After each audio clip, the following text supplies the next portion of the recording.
Today we're making our signature dish, poutine.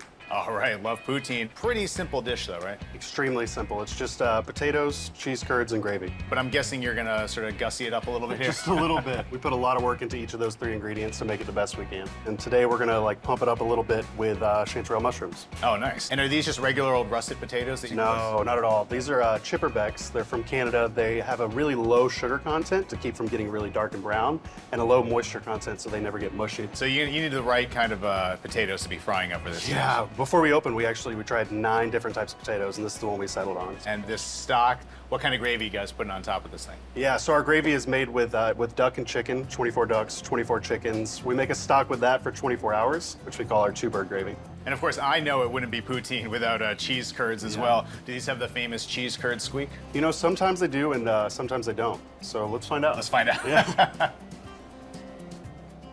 No. Not much of a not squeak, even but not even a little bit. certainly delicious. Yeah, they're really good. We try to find the best ones we can. A lot of them come from Vermont, a lot of them come from Wisconsin. And so how did the mushrooms become part of this dish here? Right, so really simple dish. So one of the things we do to elevate it is we have a whole list of add-ons, right? You can have truffle, you can add duck confit, foie gras, and today we're doing one of my personal favorites, which is chanterelle mushrooms. Looks like these mushrooms have already been seasoned up a little bit. No. So because it's summertime, we're using lobster mushrooms, which have this red hint to them. I guess why they're called lobster mushrooms. They're beauties, and they're kind of in the chanterelle family. They are, yeah. So we're gonna turn this burner on, and while we get our pan hot, we're just gonna dice these up. We wanna give you like a giant portion. We want you to actually taste these ingredients. Well, this is rustic food, so you want a nice hearty portion Hearty size portion, as well. big portion. Now that our burner's really ripping hot, we're gonna start with a little bit of butter. And then we're gonna bring our mushrooms in. So when you're caramelizing mushrooms, you don't want to add salt too early in the process because the salt will pull water out of it, and that actually keeps them from caramelizing, because what you want is a dry surface and those sugars that rest on the surface of the mushroom to cook and caramelize. That's a good little tip for the home cooks as well. Yeah, absolutely. You're going to salt them at the end after you sort of got that nice browning on them. Got it. So now that we've got some color on these mushrooms, we're going to bring in our garlic and shallots. We're going to let those saute together. Now we're going to start with our salt and pepper. And then, as you can see, we're starting to get really dark around the edges. So we're going to stop that process with a little bit of white wine. Oh. Now we've got those sauteed up together, nice and seasoned. We're going to bring some of our gravy in and heat that up together. So I'm going to let this continue to saute for another 30 seconds to a minute. And while we're waiting on that, we're going to put our chipperbeck potatoes into the fryer until they're nice and golden brown. So once those are nice and crispy, we're gonna pull them out of the fryer. We're gonna pile on cheese curds and then smother it with our 2-bird gravy. And to finish the dish, we're gonna pile on a large heaping of our mushrooms.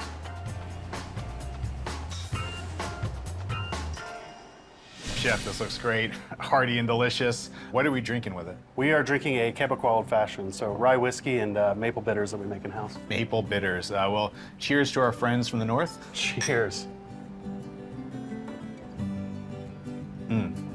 Delicious. That'll do it. Knife and fork food? Most people are drunk by the time we get to this point, so fork maybe, but you cut it if you want. All right, I'm gonna start with one of these lobster mushrooms.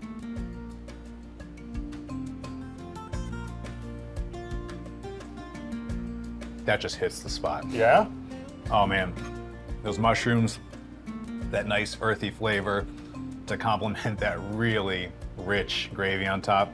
We're not messing around. And I like how the potatoes have stayed nice and crunchy down here on the bottom. That was the biggest challenge. You know, the first time I went to Montreal and had poutine, I didn't even really like it because the fries got mushy underneath the gravy.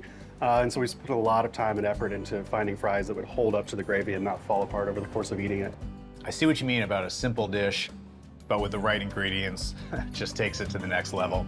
And I am an oyster fanatic, so I am more than happy to see these on the table as well. What kind of oysters are these? Yeah, this is sort of the second most important part of our food program is Canadian oysters. We focus on Canadian oysters because we're a Canadian restaurant and because I think they're better. So these are called Fortune oysters. They're from New Brunswick. Really briny and kind of sweet. All right, give this a shot. Sometimes I like to have the first oyster, no toppings needed. I don't think these need any. Well, cheers. Cheers.